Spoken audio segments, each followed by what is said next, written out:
Hello everyone, Michael here, part-time gamer, full-time dad with another World of Warcraft Too Long Didn't Read guide. If you like these guides, get subscribed and turn on notifications so you don't miss any in the future. That being said, on with the Frost Death Knight.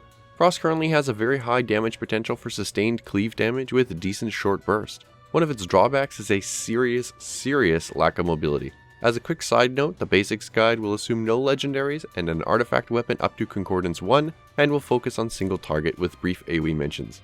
So first up, as a Frost DK, your secondary stat priorities. You're going to find conflicting information out there about what's best. I would say sim your character, but you didn't come here for the advanced. Around here we do the basics. So in that regard, aside from versatility bringing up the rear and being your lowest priority, all of your other secondary stats will perform relatively equally.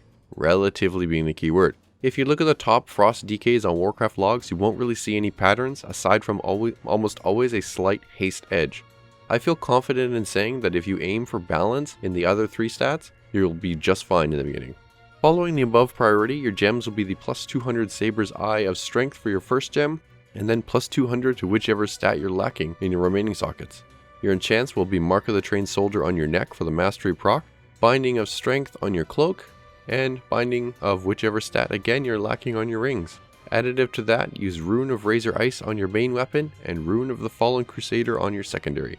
Your consumables should be the Flask of the Countless Armies for the strength, the Potion of the Old War for the damage proc, and the Lavish Surmar Feast for the strength increase. That's provided you can utilize a feast. If no feast, again, use whatever stat food you want. For Frost DKs, relics are a potentially confusing deal.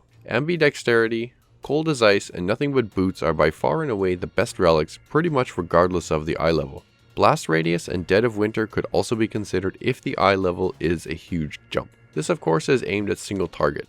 Now onto the meat of it all, the talents. At level 56 you're going to go with Runic Attunement for the added runic power that it gives, which in turn decreases your downtime. For level 57, since we're talking single target, Murderous Efficiency is your best bet. Freezing Fog does however do better in constant AoE. For level 58, you're going to go with Ice Cap since it reduces the timer on your main and pretty much only DPS cooldown. Glacial Advance has fallen off, and Avalanche is best for Mythic Plus or very large AoE. For level 60, you won't gain DPS out of any of these picks, so go with what you want. I roll Abomination's Might because it's passive and you're going to obliterate a lot, even on trash. Level 75 is an odd row. Permafrost is good if healing is an issue, Volatile Shielding is good on magic heavy fights, but Inexorable Assault can be pretty decent on fights like Goroth where you have to run away for prolonged periods though. As a default, I roll Permafrost, but I don't min-max personally. Level 90 is again another single target versus AoE row. Gathering Storm will be your go-to for single, with Frost Scythe being your AoE. Frozen Pulse currently doesn't stack up to either. And finally, level 100 should be Obliteration for single target. Breath was the former go-to for both AoE and single target, but with the recent Frost Death Knight reworks, it's once again viable. So that's the talents.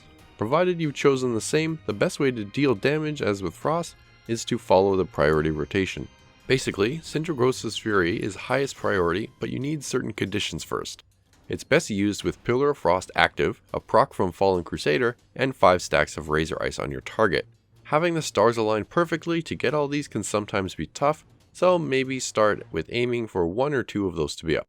Next, it's Remorseless Winter on cooldown, then Howling Blast to consume your Rime procs, keeping in mind you need one of these to open the fight for the Frost Fever debuff, then Obliterate if you have a Killing Machine proc, or if you're about to cap your runes, then Frost Strike to avoid capping your runic power, then Obliterate and Frost Strike just as they are. Since we talented for single target, your AoE rotation won't differ much from that, if at all. For cooldowns, we have Pillars of Frost, which should be used on cooldown while attempting to stack it with potions, trinkets, heroism, or anything of the likes.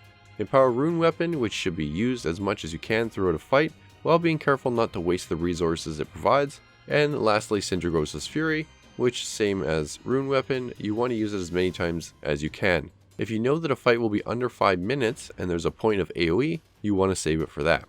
With those out of the way, there's a couple of abilities that you're going to want on your bar just in case. Mind Freeze being your interrupt, Wraithwalk, which is your mobility ability, Death Strike, which is a self-heal, mostly only used in oh shit moments, Icebound Fortitude, which is a damage reduction ability, Anti-Magic Shell, which is a magic damage absorption shield, Death Grip, which can be useful to pull in straggler adds, and Raise Ally, which is your battle res. Frost DKs do have other abilities, but these are the ones I figured merited a quick mention. So with that, we're done. Get subscribed for more videos in the future, hit the like button if you liked the video, it does help me out, and leave a comment letting me know what you think. Thanks for watching, I'll see you in the next one.